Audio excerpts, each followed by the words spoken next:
pessoal, o primeiro tipo de reação é a chamada reação de síntese ou adição. Como acontece essa reação? A lógica dela é a seguinte: nós temos dois ou mais tipos de reagentes, que aqui estão representados pelas letras A e B, e no final, do lado dos produtos, nós temos apenas um produto. Então, seja lá quantos forem os reagentes, porém apenas um produto, essa daqui é a chamada reação de síntese ou adição. E aí existem vários exemplos de reações desse tipo, como por exemplo a síntese de amônia. Como é que se faz a síntese da amônia? Gás hidrogênio reage com gás nitrogênio, e isso aqui forma a amônia NH3, beleza? Com os adequados coeficientes estequiométricos. Então, essa aqui, no sentido direto do equilíbrio, é uma reação de síntese. No sentido inverso, ela vai ser o próximo tipo de reação que a gente já analisa em seguida.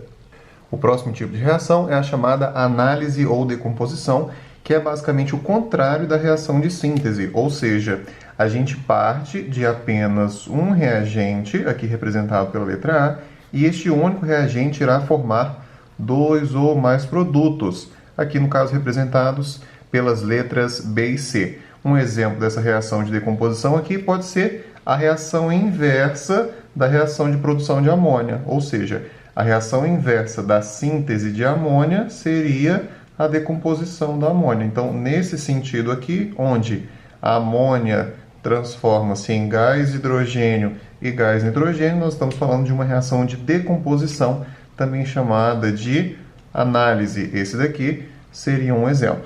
A gente pode trabalhar com mais um exemplo aqui, seria a reação de decomposição do ácido carbônico.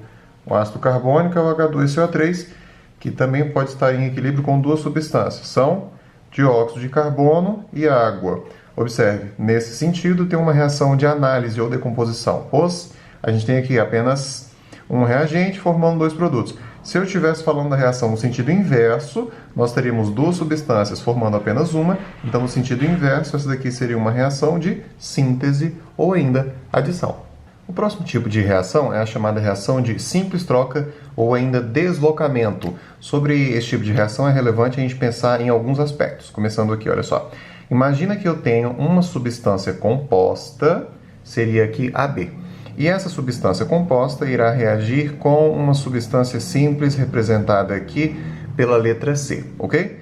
Bom, essa reação aqui, ela pode originar diferentes produtos dependendo da reatividade dos nossos reagentes. Por exemplo, essa reação aqui poderia originar os produtos AC mais B. Para que isso aconteça, olha o que tem que ter ocorrido.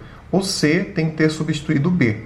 Mas para que essa reação aconteça, é necessário que o C tenha maior tendência de se ligar ao A do que o B. Ou seja, a substância C tem que ser mais reativa do que B. Então, essa reação aqui só acontece se C for mais reativo do que a substância ou elemento B, ok? Então, C mais reativo do que B. Aí, nesse caso, a gente diz o seguinte, olha só, que C deslocou B. Então, essa é uma possível reação nesse caso.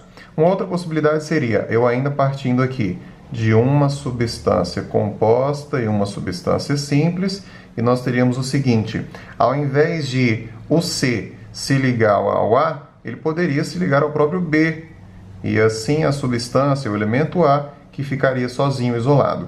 Isso aqui aconteceria em que situação?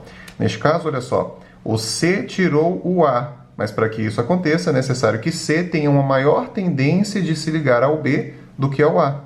Então, o C tem que ser mais reativo do que A. Então, isso aqui só acontece se C, ou seja, a substância que estava sozinha no início, for mais reativo do que a substância representada por A. Então, neste caso, nós dizemos o seguinte, C deslocou o A, e C deslocou o A, tirou o A da substância composta, porque C é mais reativo do que A.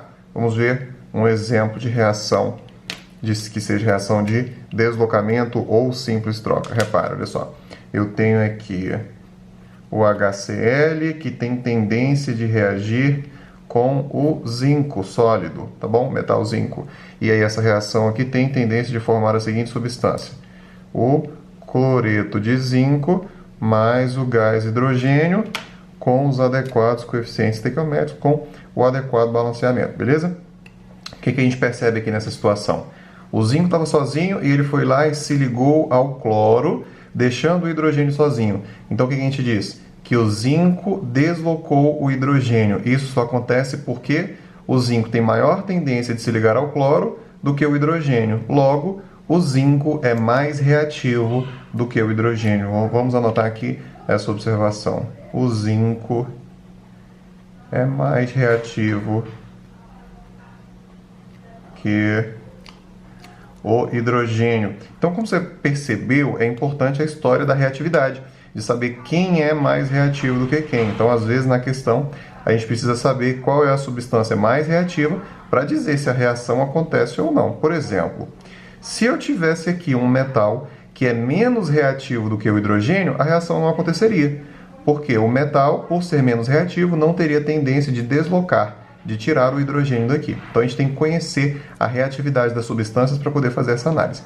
A questão costuma dizer para a gente quem é mais reativo do que quem, mas se a substância não der essa informação, é interessante a gente lembrar do seguinte, que as substâncias, os elementos mais reativos, são aqueles que se encontram nas extremidades da tabela da seguinte maneira, aqui ó, embaixo à esquerda e em cima à direita, com exceção, obviamente, dos gases nobres, tá bom? Então, esses aqui são os elementos mais reativos, que são os mais eletropositivos e os mais eletronegativos. Lembrando que exclui daqui os gases nobres, porque a reatividade deles é muito baixa, ok? Então, é assim que a gente pode fazer uma comparação da reatividade dos elementos.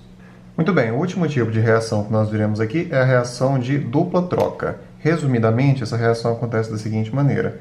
Você tem duas substâncias compostas, aqui representadas por AB e CD, ou seja, dois tipos de elementos aqui e dois tipos de elementos aqui, certo?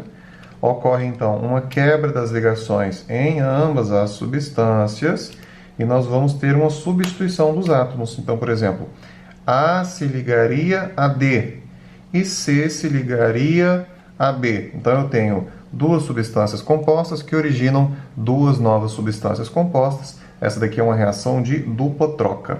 É um tipo de reação de dupla troca muito comum e que a gente já inclusive estudou, são as reações de neutralização. Toda reação de neutralização é uma dupla troca. Então, vou colocar aqui um exemplo bem simples. Olha só, o HCl é um ácido e ele tem tendência de reagir com o hidróxido de sódio, que é uma base. Como é que isso acontece? Olha lá, o HCl sofre o rompimento de ligação aqui e o hidróxido de sódio sofre o rompimento de ligação aqui. Perceba, o cátion, ânion, e a gente vai trocar os cátions e os ânions. Então, eu vou formar o NaCl pela união do sódio com o cloro, e além disso, vou formar aqui H2O pela união do hidrogênio com a hidroxila.